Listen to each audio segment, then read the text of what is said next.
industrial, maybe that's more of an appropriate use and it'll answer a couple of these. Yeah, the narrative will have to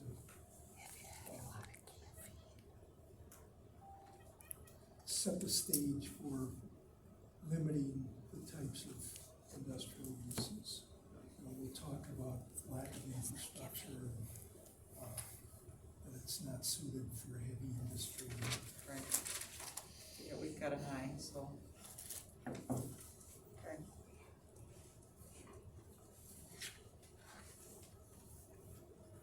Anything else? Google. We need to discuss this final. You wanna review your, this page? We can do that.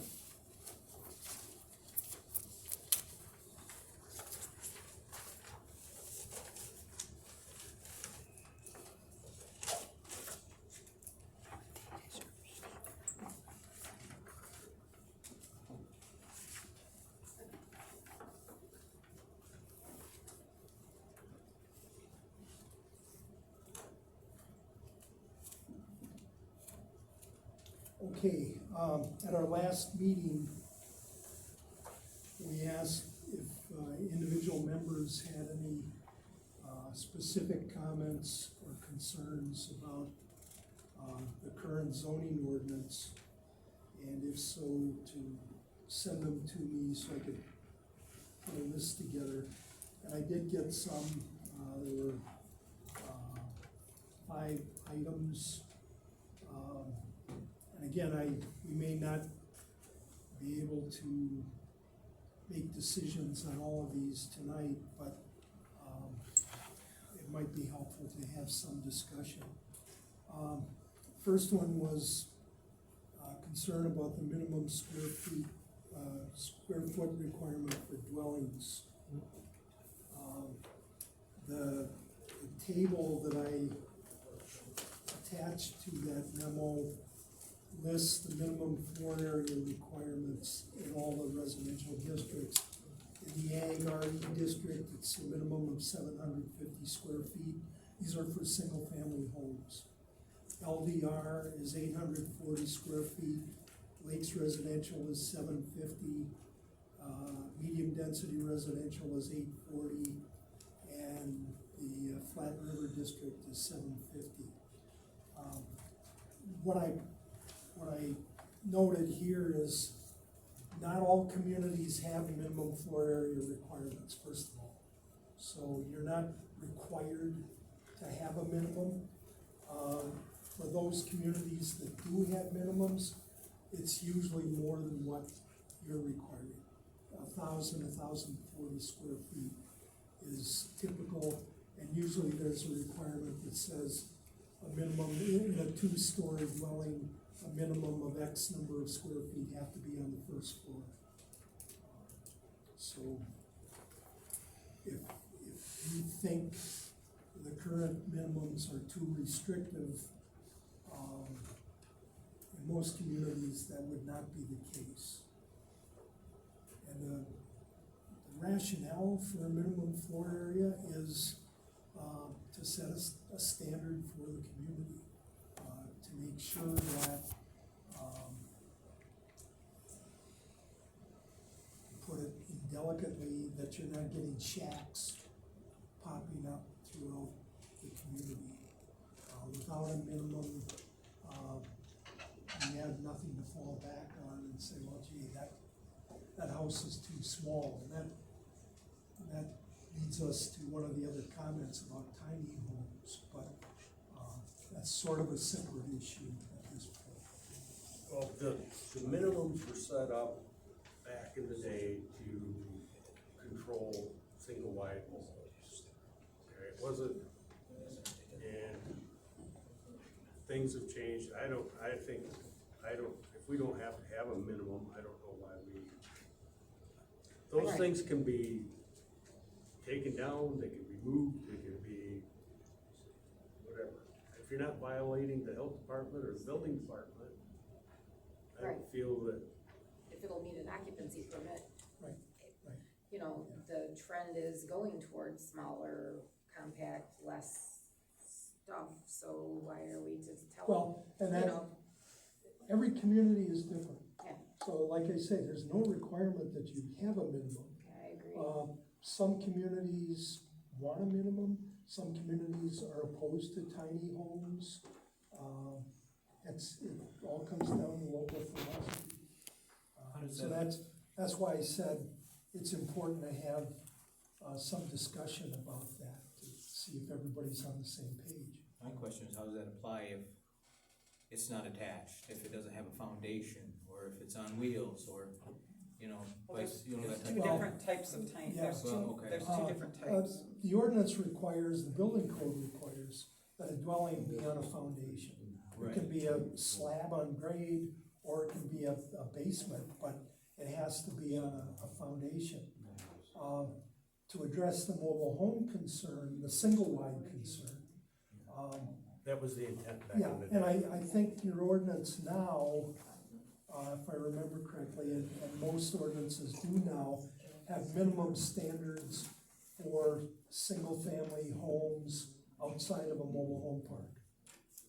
And those standards are intended to prevent single wides. You know, it may be a minimum floor area, it may be a minimum width, it may be a requirement that it be on a permanent foundation, pitched roof. There are all kinds of things that communities have put into that kind of a provision that are applied to all single-family homes. But the bottom line is that it's really intended to make sure we don't get substandard or single-wide mobile homes in the community.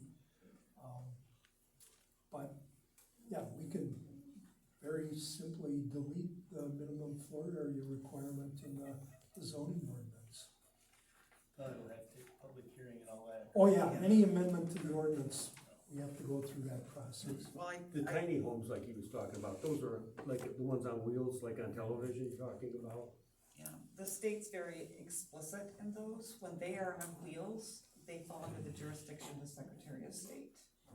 And they are treated the same as an RV camper. So to where our zoning district doesn't allow people to live in their RVs, then that would apply to those.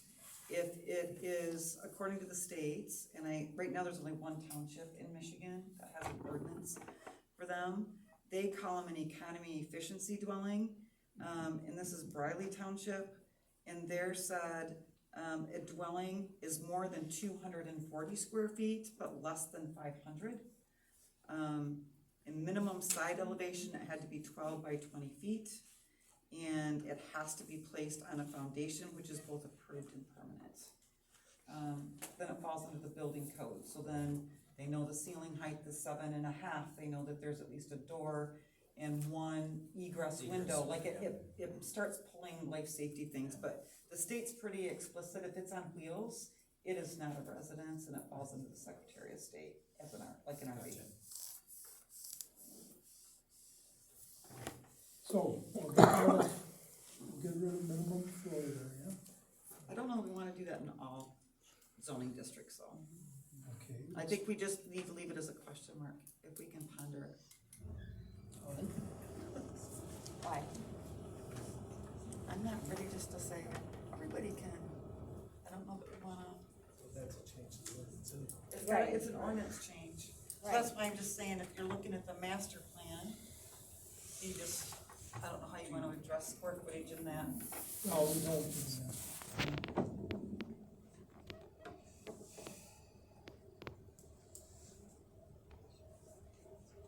Then, in the same vein, what about tiny homes?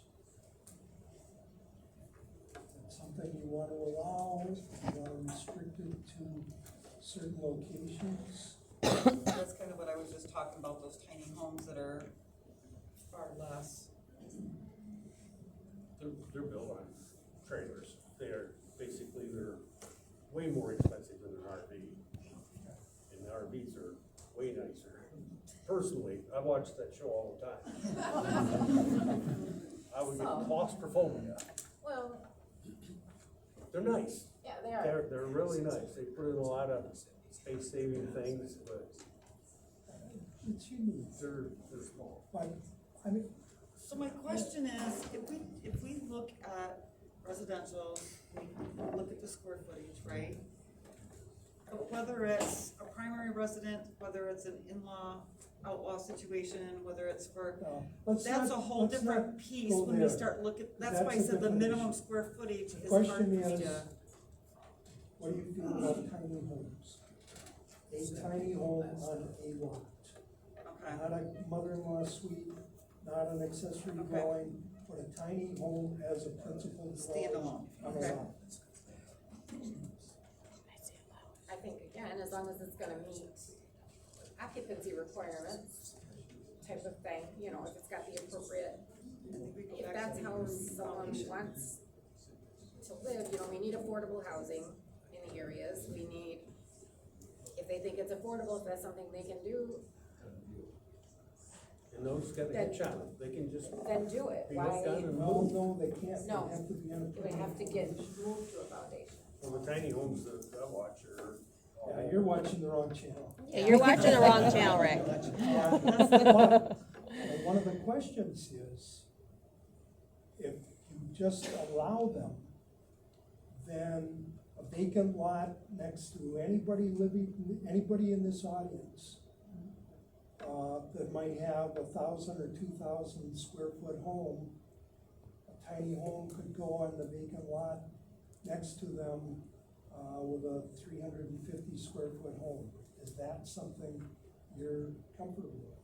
That's why I said I wanted to look at it from all zoning Right. pieces. And I'm not saying it has to be that. You could designate an area for tiny homes, which some communities have done, where they're not unlike a manufactured home park, where there's a clustered development of tiny homes in one development. Yeah, that's what Atlanta's done, Detroit's done it, a lot of them have got. So it doesn't necessarily mean if we allow them, we have to allow them everywhere in the township.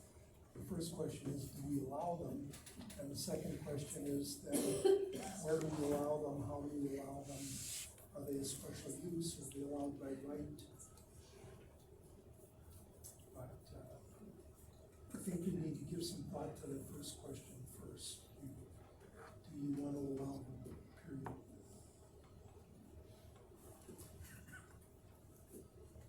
And moving on,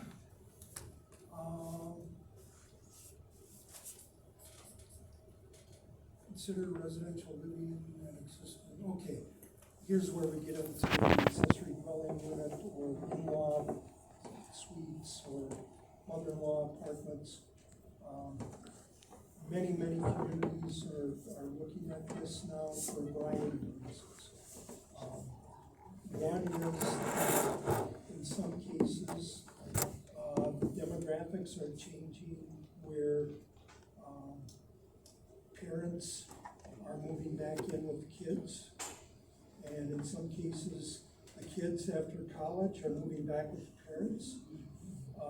And there is a need for a separate apartment dwelling on the property with the principal home.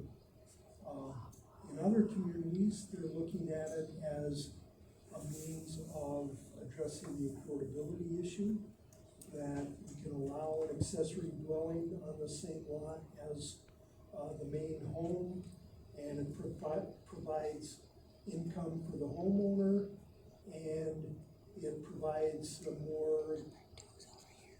a less costly housing option for somebody moving into the community.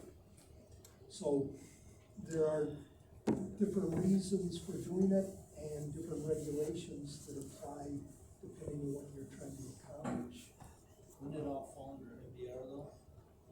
Sorry? Wouldn't it all fall under the MDR zoning? Not necessarily. Typically, it's in single-family districts where you've got single-family homes, and you allow an accessory dwelling on the same lot as the home. I was looking at one of them, they called them guest houses, but they didn't allow a cook range in them, like they had really Yeah, strange. that's a different animal. Yeah. And there's the whole other issue of short-term rentals, which this is not. And they all had a requirement that the landlord had to reside on the property for an accessory use. Say no. Just be what it says no.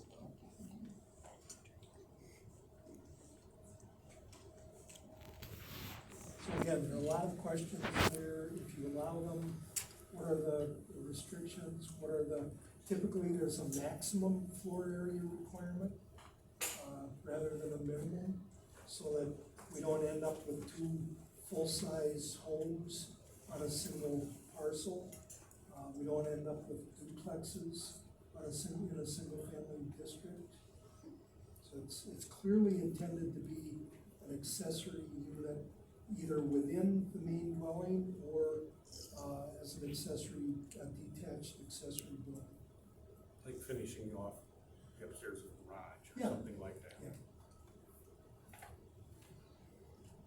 Yeah, back in the early 1900s, and I wasn't around then, carriage houses were pretty common. You had the home, and then you had a carriage house behind, and it was not uncommon to have a living space above the barn or garage, whatever it might be.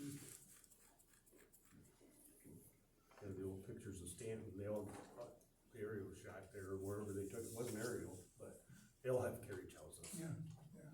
From a drone. That's what I was wrong, he said. So, chew on that one. The next one is, barn living isn't allowed by our zoning. I'm not sure what barn living was. Is that the same as, accessory dwelling? I believe in this case it would be that. I mean, we've got, I think it was a holdover from when Todd was here, but we have people that have built pole barns and they've got the residential space on one side and they've got their barn on the other. Well, the following line says repurposing existing structures, it should be permissible. I think it's like, Renovating in a barn. Wood builders. You know what you do in your free time? Well, that is my life. But they go in and they finish off, old barns and stuff, and they're really something. Yeah. I just wasn't sure why it was deemed that it wasn't allowed, because I don't know that it is. I think as long as they get a building permit and they can meet occupied standards. Well, depends. If there's already a house on the property, it wouldn't be allowed.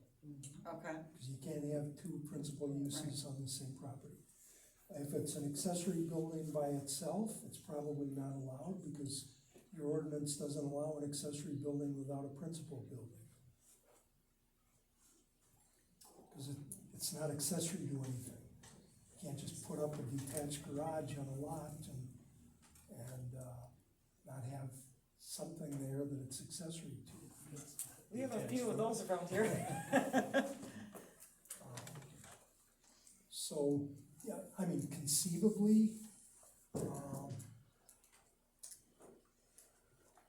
I have a client in a township down far from here. They're on a farm. They built a barn, and then when they built the barn, they put a living space up in the loft area.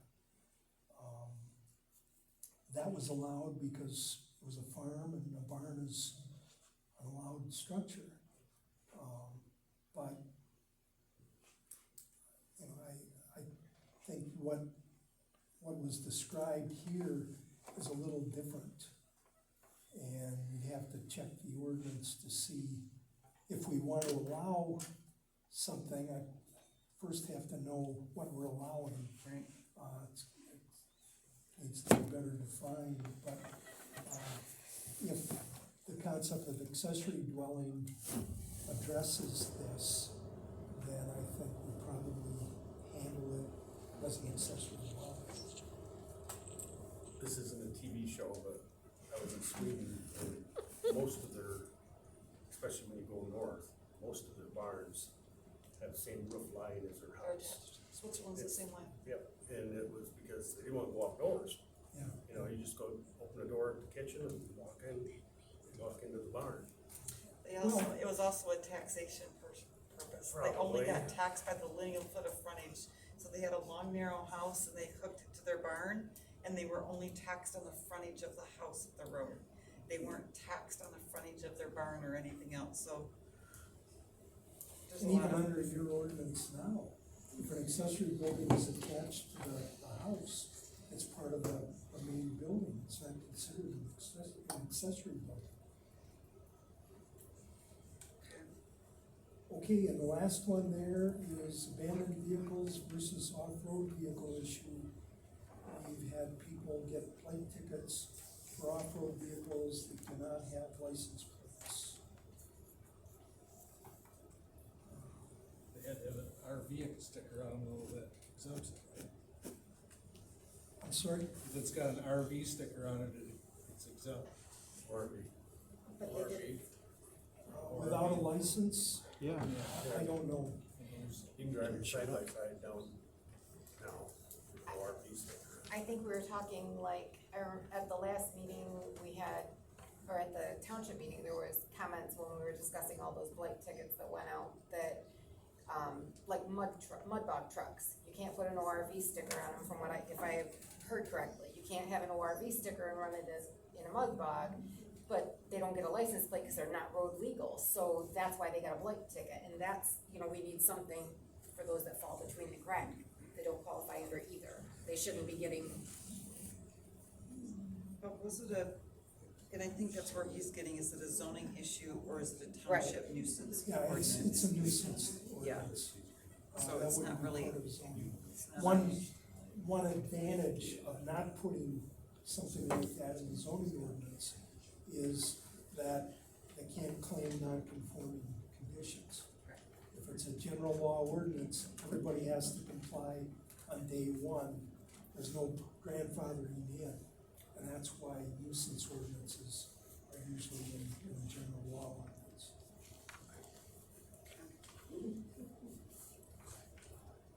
So my suggestion would be that, before next meeting, when you're digging into the master plan, you also take a look at these five, probably the first four, concerns that are listed there, and come back with some questions or, thoughts about whether these things should be allowed or not, and if so, what kind of restrictions, if any, should be placed on them.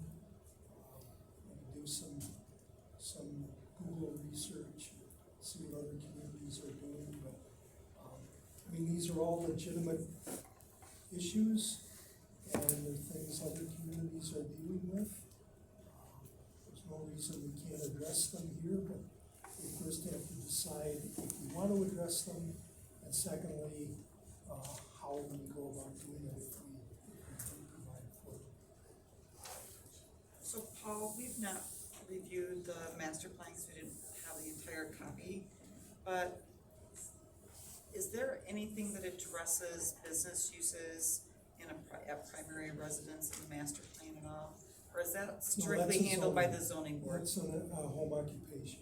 Okay.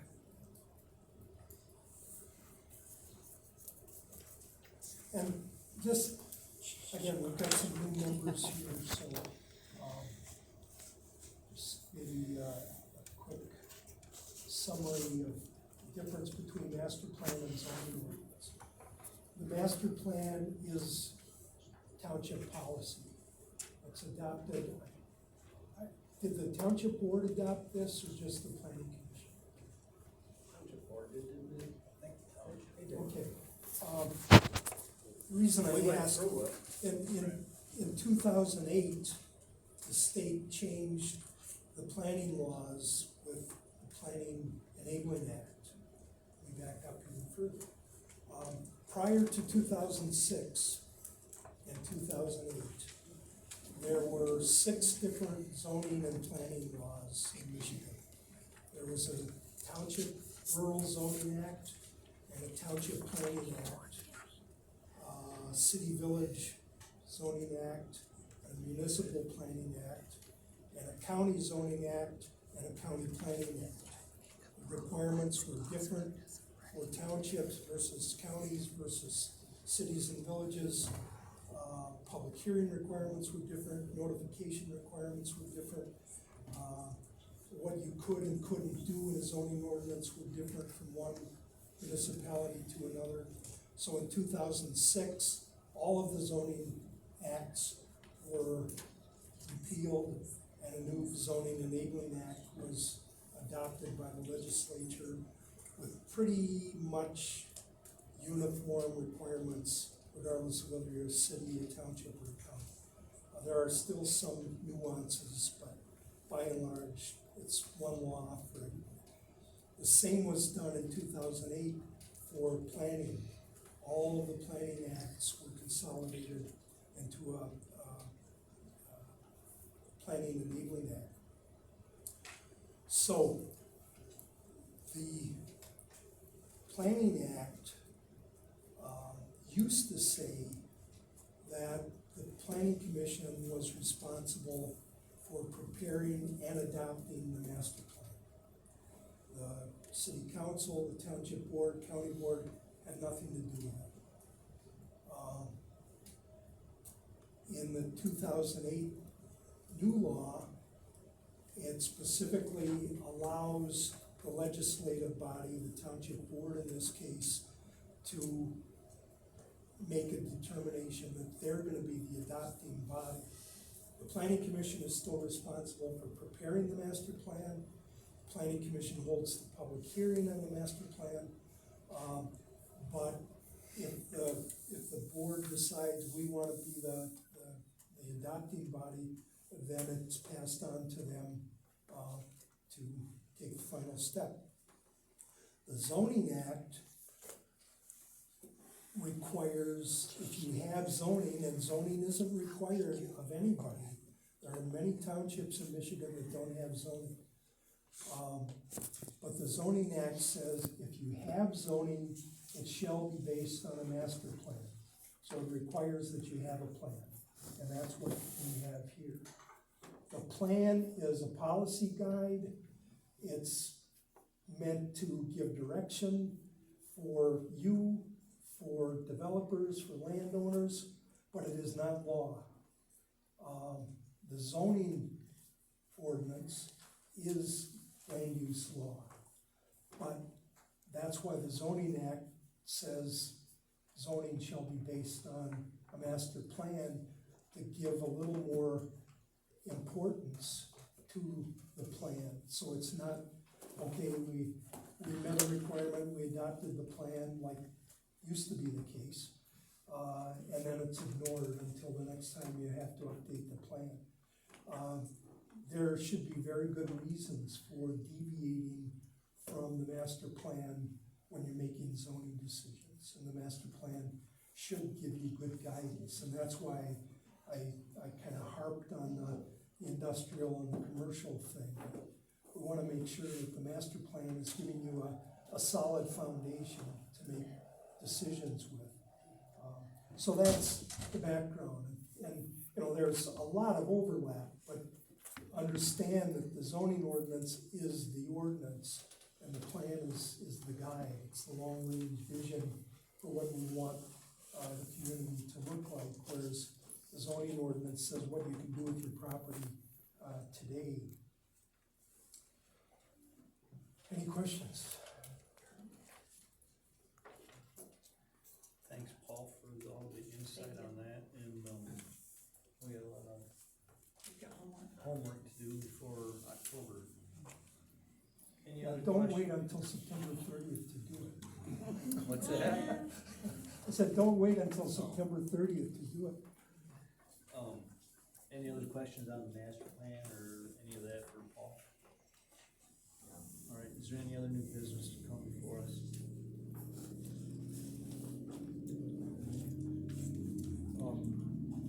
This is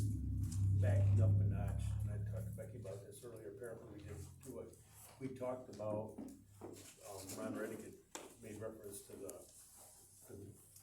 moratorium, which is gonna expire. Right.